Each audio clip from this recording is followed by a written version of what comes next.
Kita kembali ke urusan pandemi yang saat ini mulai menggeliat, meningkat.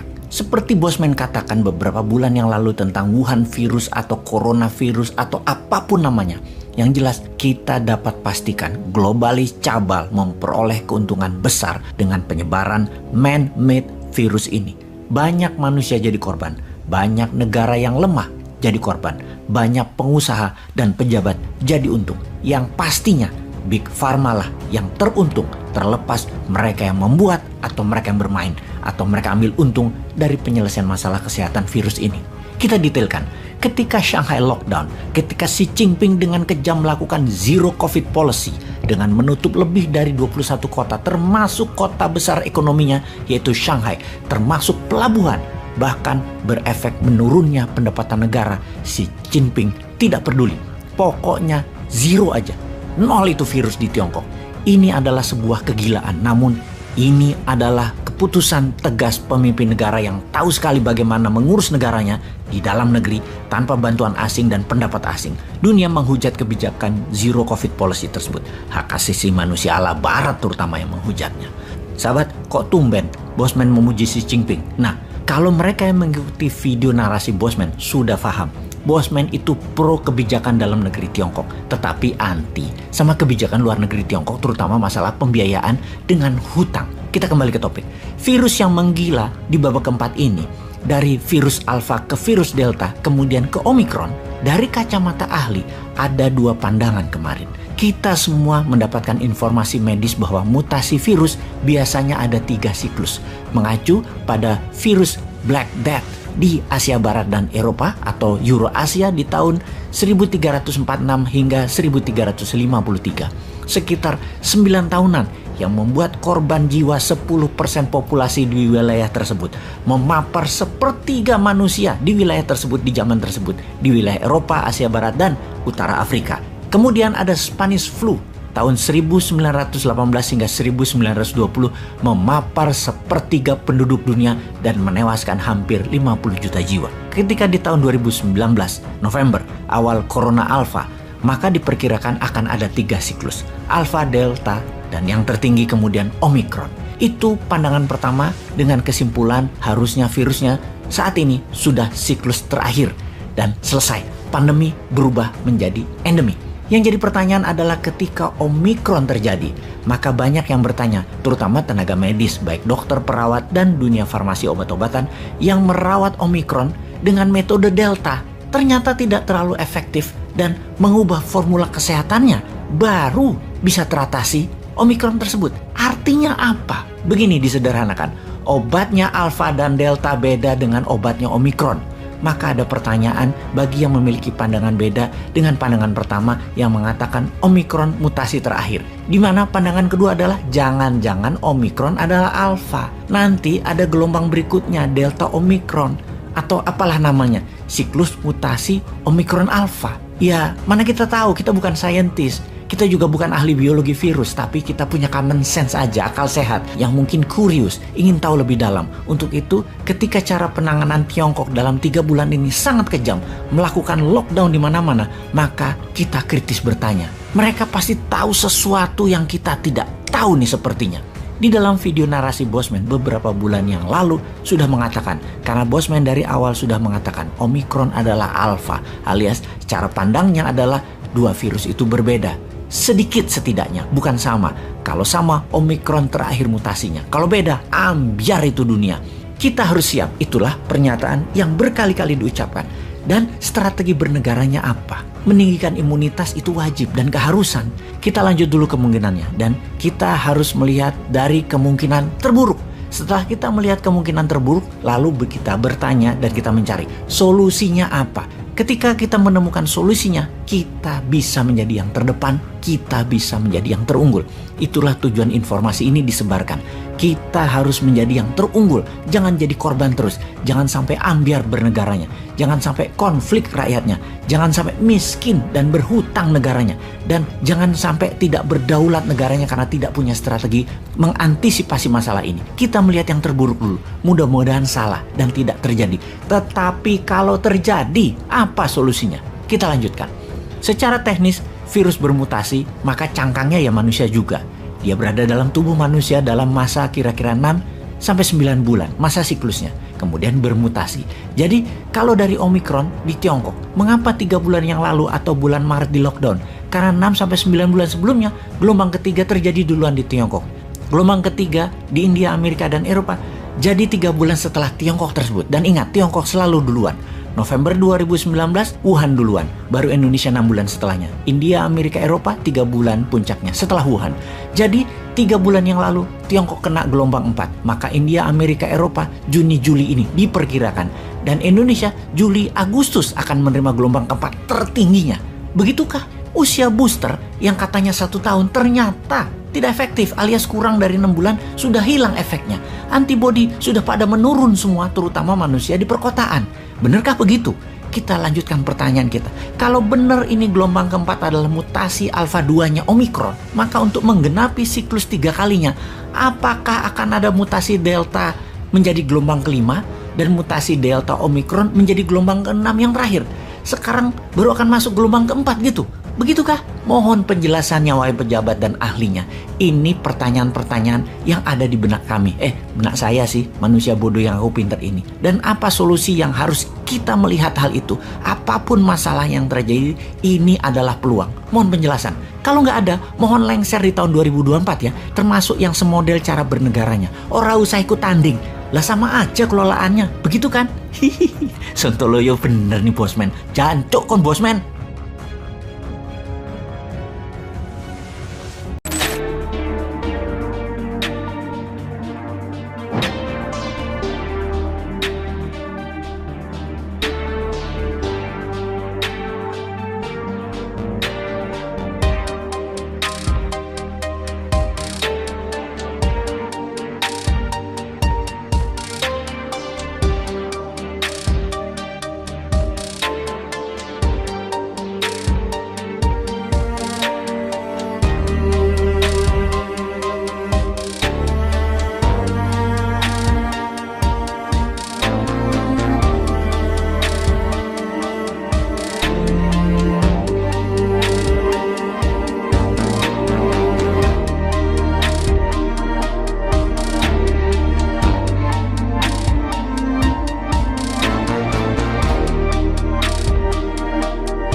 Kita membahas 7 kota besar di Tiongkok yang shutdown karena gelombang 4 dari virus. Shenzhen, Tianjin, Zhejiang, Jiangsu, Anhui, Dongguan, dan Shanghai. Benar, kota Shanghai, kota terbesar nomor 2 di Tiongkok setelah Beijing. Kota nomor 1-nya Tiongkok itu tutup total. Shanghai itu New York-nya Amerika. Begitu total lockdown, sangat mengerikan efeknya. Bukan saja pandeminya, namun efek ekonomi ke dunia. Sama dengan sanksi ekonomi yang diberikan ke Rusia efeknya, plus efek Ukraina akibat perang. Bahkan banyak pengamat ekonomi mengatakan lebih mengerikan efek Shanghai di lockdown. Sudah hampir 2 minggu Shanghai dikunci. Penduduk Shanghai banyak yang tidak siap dengan penutupan total ini. Akibatnya, kekurangan pasokan makanan, food supply, dan keterbatasan sarana kesehatan hingga 150% kapasitas sarana kesehatan di Shanghai sudah dipakai. Semua itu sesuatu yang tidak pernah terbayangkan sebelumnya. 7 kota besar tadi masih ditambah 16 kota kecil lainnya. Ada yang full lockdown, ada yang partial lockdown. Jadi semuanya ada 23 kota. Saat ini juga total lebih dari 200 juta manusia di lockdown di tempatnya masing-masing dan suplai pangan sudah menyusut di mana-mana. Secara ekonomi, sewaktu Wuhan lockdown selama hampir 3 bulan, begitu juga beberapa kota lainnya di 2020 membuat ekonomi Tiongkok minus turun ke tempat terendah, walau bisa meningkat lagi dalam 1 tahun belakangan ini. Namun, Shanghai lockdown memberikan data ekonomi yang lebih mengerikan lagi, turunnya. Di Shanghai, setiap hari saat ini ada 15.000 orang yang terpapar dan naiknya sangat tajam, meningkat sejak bulan Maret 2022 dan diperkirakan puncaknya baru akan mereda di bulan Mei-Juni 2022 ini. Salah satu yang diperkirakan mengapa terjadi serangan pandemi keempat ini adalah lambatnya memakai booster seri 3 dan seri 4, di mana secara data penduduk Tiongkok yang usianya di atas 80 tahun yang sudah divaksin hanya di bawah 20% populasi, sehingga memapar lagi mutasi baru dan menyerang mereka yang antibodinya lemah karena tidak divaksin. Itu menurut data Big Pharma. Big Pharma seperti Moderna yang pabrik vaksinnya di Tiongkok melaporkan dalam tanda petik menurunnya kampanye penggunaan vaksin di Tiongkok menjadi alasan meluasnya gelombang keempat dari pandemi ini. Alasan kedua yang membuat lockdown di 23 kota tersebut adalah keputusan politik dari Presiden seumur hidup Tiongkok Xi Jinping yang membuat polisi Zero Covid Strategy, membuat vaksin wajib dan lockdown itu wajib, di mana diharapkan di tahun 2022 akhir Tiongkok satu-satunya negara yang Zero Covid dan menjadi negara terdepan di dunia pada saat dunia terpapar gelombang keempat di tahun 2023 dan seterusnya. Benar, biasanya Tiongkok kebijakannya adalah mendulukan prosperity atau kemakmuran. Namun, kali ini Xi Jinping mengutamakan kestabilan sosial dan kestabilan politik dengan disehatkan warganya terlebih dahulu. Walau ada korban ekonomi sedikit, namun Xi Jinping yakin masuk pit stop menyelesaikan pandemi dengan Zero Covid Strategy akan membuat dalam negeri Tiongkok stabil di saat negara lain goyang nanti karena gelombang keempat, dan Tiongkok baru gaspol ekonominya kemudian. Kembali ke efek ekonomi karena Shanghai di lockdown, di mana pelabuhan Shanghai adalah pelabuhan kontainer tersibuk di dunia. Masuk harus di stop sampai waktu yang belum ditentukan. Eropa gemetar saat ini, juga Amerika, Asia Barat, dan Afrika. Di sisi pertumbuhan ekonomi dunia, Tiongkok adalah major drive atau pendorong terbesar dunia. Jika Tiongkok melambat, dunia melambat 2 kali lipat minusnya dan bisa berefek dunia akan resesi, bahkan akan depresi. Peristiwa tahun 1929 dan 1930 di Wall Street menghantui dunia saat ini. Masa Great Depression jilid 2 bisa terjadi. Ditambah perang Ukraina adalah perang panjang. Semua ini harus kita analisa. Akankah menyebar ke dunia, menyebar ke Amerika, ke Eropa di tahun ini? India sudah memprediksi gelombang 4 akan mencapai India di bulan Juli 2022 ini. Kalau Indonesia bagaimana? Apakah gelombang keempat itu sih sebenarnya? Dari data di Tiongkok yang terbaru yang mengharuskan 23 kota ditutup, terdapat data varian Alpha yang bermutasi menjadi Delta dalam kurun waktu 6-9 bulan setelah gelombang pertama Alpha usai. Di seluruh dunia terpapar Delta yang dapat dipastikan mutasinya Alpha. Lalu 6 bulanan kemudian muncul Omicron. Apakah Omicron mutasinya Delta? Dari berita di Wuhan diumumkan bahwa Omicron bukan mutasi Delta alias virus jenis baru. Buktinya mereka yang terpapar Alpha tidak terpapar Delta karena sudah imun. Namun yang terpapar Alpha atau Delta bisa terpapar Omicron yang menyerang sisi lain dari tubuh manusia, di mana kalau manusia jadi cangkang maka mutasi Omicron adalah sebaran baru, gelombang keempat. Data terbaru dari Shanghai, gelombang 4 merupakan Delta Omicron, juga Omicron gelombang 3. Di sisi vaksin 1 dan 2 adalah untuk Alpha dan Delta. Vaksin booster 3 dan 4 adalah untuk Omicron. Itulah info mengapa topik Shanghai dan 23 kota Tiongkok, di dalamnya 7 kota besar di lockdown, kita diskusikan kali ini. Kembali ke pertanyaan, apakah akan menyebar lagi ke seluruh dunia juga Indonesia Wuhan virus gelombang 4 ini?